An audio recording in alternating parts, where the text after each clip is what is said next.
결론부터 말씀드리겠습니다. 2026년 병 5년에는 집집마다 돈이 들어오는 방향이 따로 정해져 있습니다. 이 방향만 제대로 알고 현관과 안방을 정리하시면 새해 재물운의 흐름이 완전히 달라집니다. 오늘 이 영상 하나로 우리 집 재물 방향을 확실하게 잡아드릴 테니 끝까지 천천히 들어보세요. 2026년은 병 5년, 붉은 말의 해입니다. 급식갑자에서 병은 큰 불을 뜻하고 5 역시 불의 기운을 가진 말이거든요. 그러니까 2026년은 불과 불이 겹치는 아주 뜨겁고 강한 기운의 해라는 뜻이죠. 옛 어른들은 이런 해를 두고 기운이 위로 솟구치는 해라고 하셨습니다. 불은 위로 타오르잖아요. 그래서 병 5년에는 움직이는 사람, 변화를 받아들이는 집에 재물이 붙는다고 봤습니다. 반대로 기운이 막히고 정체된 집은 그 뜨거운 기운이 들어오지 못하고 문 앞에서 돌아간다고 하셨거든요. 그래서 올해는 그 어느 해보다 집안 정리와 방향 잡기가 중요한 겁니다. 그럼 이제 본격적으로 시작해 보겠습니다. 먼저 우리 집 현관이 어느 쪽을 보고 있는지부터 확인하셔야 합니다. 방법은 간단해요. 현관문을 열고 밖으로 나섰을 때 내 얼굴이 향하는 방향, 그게 바로 우리 집 현관의 방향입니다. 요즘은 휴대폰 나침반 어플로 쉽게 확인할 수 있죠. 자녀분들께 부탁하셔도 금방입니다. 첫 번째, 현관이 남쪽을 향한 집부터 말씀드리겠습니다. 남양 현관은 2026년 병5년의 기운과 방향이 딱 맞아떨어지는 집입니다. 오화의 기운이 남쪽에서 들어오거든요. 그래서 올해 남양 현관집은 재물의 문이 활짝 열리는 해라고 볼 수 있습니다.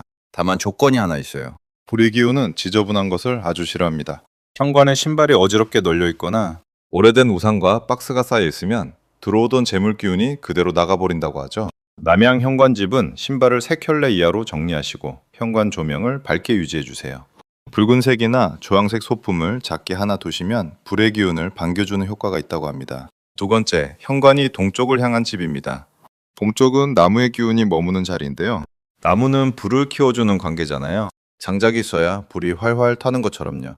그래서 동양 현관집은 올해 재물이 서서히 그러나 꾸준히 자라나는 형상입니다.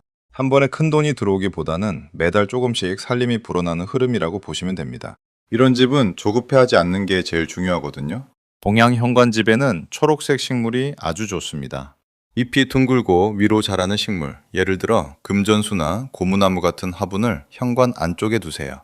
나무 기운이 강해질수록 불의 재물운도 함께 커지는 이치입니다. 잠깐 여기서 중요한 게 있습니다. 시든 식물은 절대 두시면 안 됩니다. 죽은 나무는 오히려 기운을 빨아들인다고 하니 잎이 마르면 바로 새 것으로 바꿔주셔야 해요. 세 번째, 현관이 서쪽을 향한 집입니다. 서쪽은 쇠의 기운인데 불은 쇠를 녹이는 관계입니다. 그래서 올해 서양 현관집은 기운에 충돌이 생기기 쉬운 해예요. 돈이 들어와도 예상치 못한 지출로 빠져나가는 흐름이 생길 수 있다는 뜻이죠. 하지만 걱정하지 마세요. 막는 방법이 분명히 있습니다. 불과 쇠 사이에 흙을 놓아주면 됩니다. 불은 흙을 만들고 흙은 쇠를 만들어 주거든요.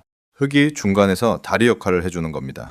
그래서 서양 현관집은 황토색이나 베이지색 현관 매트를 깔아주세요.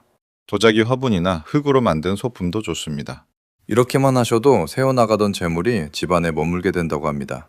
네 번째, 현관이 북쪽을 향한 집입니다. 북쪽은 물의 기운이죠. 물과 불은 서로 부딪히는 상극의 관계입니다. 그래서 북향 현관집은 올해 재물운이 오르락내리락 기복이 있을 수 있어요. 그런데 여기서 놀라운 사실이 있습니다. 물과 불이 잘만 만나면 오히려 큰 재물을 만든다고 하거든요. 주전자의 물이 불을 만나야 끓어오르는 것과 같은 이치입니다. 북향 현관 집의 열쇠는 역시 나무입니다. 물이 나무를 키우고 나무가 불을 살리면서 물과 불 사이를 자연스럽게 이어주거든요. 현관에 나무 소재의 신발장이나 우드 소품, 초록식물을 두시면 상극이 상생으로 바뀝니다. 자, 현관 이야기는 여기까지 하고요. 이제 두 번째로 중요한 공간, 안방으로 들어가 보겠습니다. 안방은 집주인의 기운이 밤새 채워지는 곳입니다. 특히 잠자는 머리 방향이 재물운과 직결된다고 하죠. 2026년 병5년의 가장 좋은 머리 방향은 동쪽과 남동쪽입니다. 동쪽으로 머리를 두고 자면 아침 해의 기운을 가장 먼저 받게 되잖아요. 떠오르는 기운, 자라나는 기운을 몸에 담는 겁니다. 특히 사업하시는 분, 장사하시는 분께는 동쪽 머리가 제일이라고 하더라고요. 반대로 올해 피하셔야 할 방향은 정북쪽입니다. 병5년의 불기운과 정면으로 부딪히는 자리거든요. 잠자리가 뒤숭숭하고 돈 걱정으로 잠을 설치는 흐름이 올 수 있으니 가능하면 침대 방향을 조금만 틀어보세요. 침대를 옮기기 어려운 구조라면 방법이 있습니다. 머리맡에 노란색이나 황금색 베개 커버를 쓰시는 거예요. 흙과 금의 기운이 충돌을 완화해 준다고 합니다. 돈 안 들이고 할 수 있는 방법이니 오늘 밤부터 바로 해보세요. 이게 핵심인데요. 세 번째 공간은 바로 주방입니다. 풍수에서 주방은 집안의 곳간이라고 봅니다. 먹을 것이 만들어지는 곳이 곧 재물이 만들어지는 곳이라는 뜻이죠. 그런데 많은 분들이 주방에서 딱 한 가지 실수를 하고 계시더라고요. 바로 가스레인지와 싱크대 사이 정리입니다. 가스레인지는 불, 싱크대는 물이잖아요. 이 사이가 지저분하면 물과 불이 싸우는 자리가 되어버립니다. 이 자리를 항상 깨끗하게 닦아주시고 작은 화분이나 나무 도마를 세워두시면 두 기운이 화해한다고 해요. 그리고 냉장고 위에 물건을 쌓아두지 마세요. 냉장고는 집안의 식복을 담는 그릇인데 그 위가 짐으로 눌려 있으면 들어올 복도 눌린다고 하잖아요. 오늘 냉장고 위부터 한번 살펴보시길 바랍니다. 깨진 그릇도 마찬가지입니다. 이가 나간 그릇, 금이 간 컵을 아깝다고 계속 쓰시는 분들 많으시죠?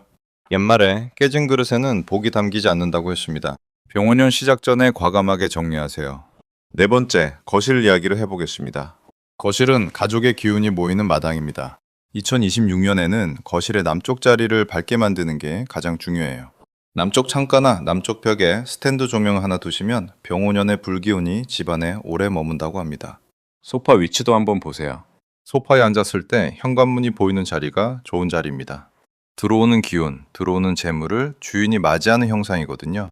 드무지고 앉으면 들어온 복도 못 알아본다고 하죠. 텔레비전 주변에 전선이 어지럽게 엉켜있는 집도 많으시죠? 엉킨 전선은 엉킨 돈줄과 같다고 봅니다. 전선 정리함 하나면 해결되니 이번 주말에 꼭 한번 정리해보세요. 다섯 번째는 조심하셔야 할 공간, 화장실입니다. 화장실은 물의 기운이 가장 강한 곳입니다. 병오년, 불기운과 부딪히기 가장 쉬운 자리죠. 그래서 올해는 화장실 문을 항상 닫아두는 습관이 그 어느 해보다 중요합니다. 변기 뚜껑도 꼭 닫고 물을 내리세요. 열린 변기로 재물이 빠져나간다는 말 한 번쯤 들어보셨을 겁니다. 미신 같지만 실제로 위생적으로도 뚜껑을 닫는 게 훨씬 좋다고 하네요. 화장실에 마른 수건, 밝은 조명, 작은 소금 종자 하나. 이 세 가지만 챙기시면 물기운이 차분하게 가라앉는다고 합니다. 소금은 일주일에 한 번씩 갈아주시고요. 여기서 한 가지 더 짚고 넘어가겠습니다. 올해 절대 하지 말아야 할 것들입니다. 첫째, 현관 정면에 거울을 두지 마세요. 들어오던 재물 기운이 거울에 반사되어 그대로 나가버린다고 합니다. 거울은 현관 옆면에 두시는 게 좋습니다. 둘째, 침실에 붉은색을 과하게 쓰지 마세요. 병오년이 불의해라고 해서 온집을 빨갛게 꾸미시는 분들이 계신데요. 불기운이 지나치면 오히려 돈이 타서 없어지는 형국이 됩니다. 포인트로 작게, 이게 원칙입니다. 셋째, 안 쓰는 물건을 쌓아 두지 마세요. 특히 베란다와 다용도실이요. 막힌 공간에는 기운이 돌지 못하고 기운이 돌지 못하는 집에는 돈도 돌지 못한다고 하잖아요. 자, 이제 정리해드리겠습니다. 2026년 병오년, 남양 현관은 밝고 깨끗하게, 동양 현관은 초록식 물로, 서양 현관은 황토색 소품으로, 북향 현관은 나무 기운으로 다스리시면 됩니다. 잠은 동쪽으로 머리를 두시고 주방에 물과 불 사이를 정리하시고 거실 남쪽을 밝히시고 화장실 문은 꼭 닫으세요. 이것만 지키셔도 새해 우리 집 기운이 확실히 달라질 겁니다. 풍수는 결국 정리하고 아끼고 밝게 사는 삶의 지혜입니다. 조상님들이 물려주신 이 지혜, 재미로 듣고 지혜로 실천하시면 그게 바로 복을 부르는 길이 아닐까요? 올 한 해 여러분 집집마다 좋은 기운과 넉넉한 재물이 가득 들어오시길 진심으로 바라겠습니다. 오늘도 끝까지 들어주셔서 감사합니다. 다음 시간에 더 좋은 이야기로 찾아뵙겠습니다.